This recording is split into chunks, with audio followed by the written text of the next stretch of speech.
Eco movie explain में आपका स्वागत है, जहां हर दृश्य एक कहानी बयां करता है।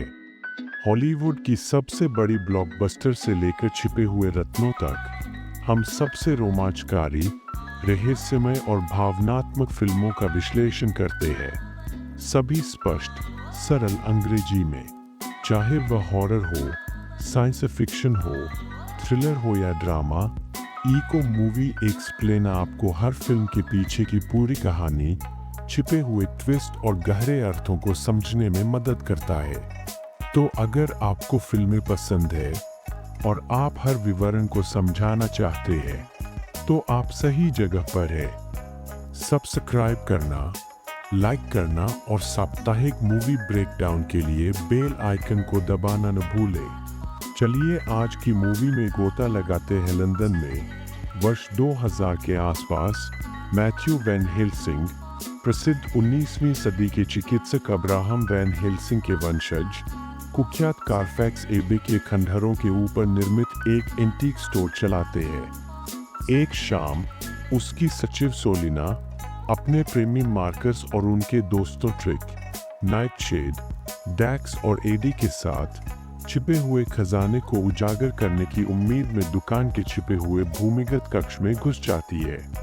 इसके बजाय वे एक रहस्यमय चांदी के ताबूत पर आते हैं, जिसे कसकर बंद किया गया है। जब डैक्स और एडी इसे खोलने का प्रयास करते हैं, तो वे छिपे हुए स्पाइक से घातक रूप से घायल हो जाते हैं। उनका फैला हुआ खून ताबूत को भिगो देता है, एक ऐसा कार्य जो अनजाने में इसके भयानक रहने वाले को जगा देता है। यह मानते हुए कि उन्हें कुछ बहुत मूल्यवान मिल गया है, समूह ताबूत चुरा लेता है और न्यू ऑरलियंस के लिए उड़ान भरता है। चोरी के बारे में सतर्क वैन हेल्सिंग जल्दी से उनका पीछा करता है। उसके साथ उसका अनजान प्रशिक्षु साइमन शेपर्ड भी होता है। उड़ान के दौरान नाइटशेड ताबूत को खोलता है, अनजाने में काउंट ड्रैकुला को पुनर्जीवित करता है, जिसका शरीर उस खून की बदौलत पुनर्जीवित होना शुरू हो जाता है जिसने उसे जगाया था। वह तेजी से सोलिना और समूह के बाकी लोगों को पिशाच में बदल देता है। अब पूरी तरह से स्वस्थ हो चुके ड्रैकुला को मैरी हेलर नामक एक युवती के साथ एक मानसिक संबंध का अनुभव होता है, जो अपने सपनों में उसके दर्शन करती है। लुइसियाना के दलदल में एक हिंसक दुर्घटना के बाद पिशाचों के शवों को एक अस्थायी मुर्दाघर में ले जाया जाता है। ड्रैकुला एक बार फिर से उठता है। एक स्थानीय समाचार रिपोर्टर वैलेरी शार्प को संक्रमित करता है और न्यू ऑरलियंस में मैरी की तलाश शुरू करता है। इस बीच मैरी ड्रैकुला से अपने संबंध से अनजान रहती है, हालांकि उसके बुरे सपने और भी तीव्र हो जाते हैं। वैन हेल्सिंग और साइमन न्यू ऑरलियंस पहुंचते हैं और ड्रैकुला की नई पिशाच सेना से लड़ते हैं।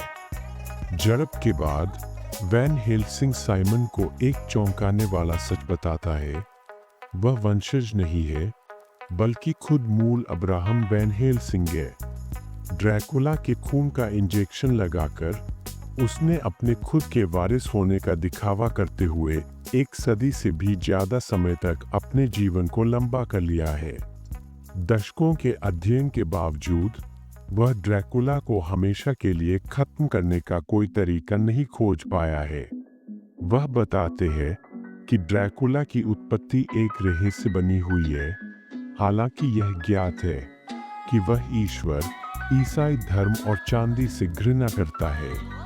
वह यह भी कबूल करता है कि मैरी उसकी बेटी है, जो ड्रैकुला के खून का उपयोग करने के बाद पैदा हुई थी। उसकी मां उसके काले प्रयोगों के बारे में जानने के बाद उसे ले गई। ड्रैकुला अपनी दोस्त लूसी द्वारा मैरी के अपार्टमेंट में ले जाया जाता है, जिसे वह बहकाता है और बदल देता है। एक टकराव के दौरान वैन हेल्सिंग को मार देता है। जब मैरी घर लौटती है, तो उसे अपने पिता का शव मिलता है और ड्रैकुला और उसकी दुल्हनें लूसी, सोलिना और वैलेरी उस पर हमला करती है। साइमन मैरी को भागने में मदद करने के लिए समय पर हस्तक्षेप करता है और वे ड्रैकुला द्वारा मैरी को पकड़ने से पहले एक चर्चयार्ड में कुछ समय के लिए शरण पाते हैं। एक बार छत पर ड्रैकुला अपनी असली पहचान बताता है।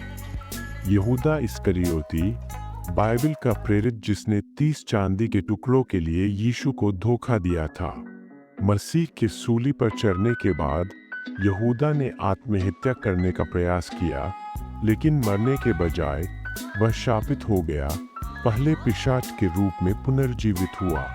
घृणा से भरा हुआ और अपने कष्ट के लिए भगवान को दोषी ठहराते हुए वह अब दुनिया को मरे हुओं के दायरे में बदलना चाहता है।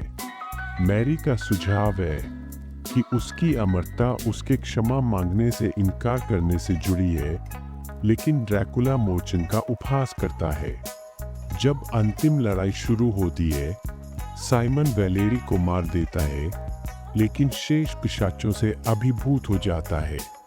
ड्रैकुला मैरी को अपना खून देकर अपने साथ शामिल होने के लिए प्रेरित करता है, लेकिन वह समर्पण करने का नाटक करती है।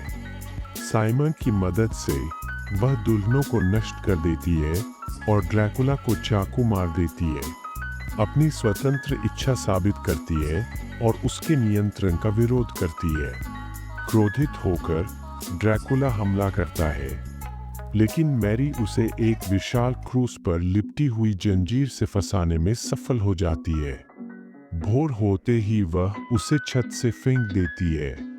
सूरज की रोशनी में नहाया हुआ और मसीह की आकृति को निहारता हुआ ड्रैकुला आग की लपटों में घिर जाता है। मरने से पहले वह मैरी को उसके अभिशाप से मुक्त करता है।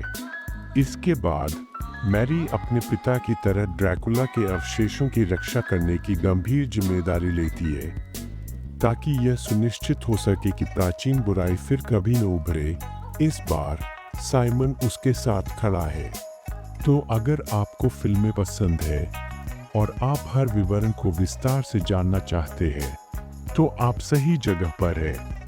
साप्ताहिक मूवी ब्रेकडाउन के लिए बेल आइकन की सदस्यता लेना, पसंद करना और हिट करना न भूलें।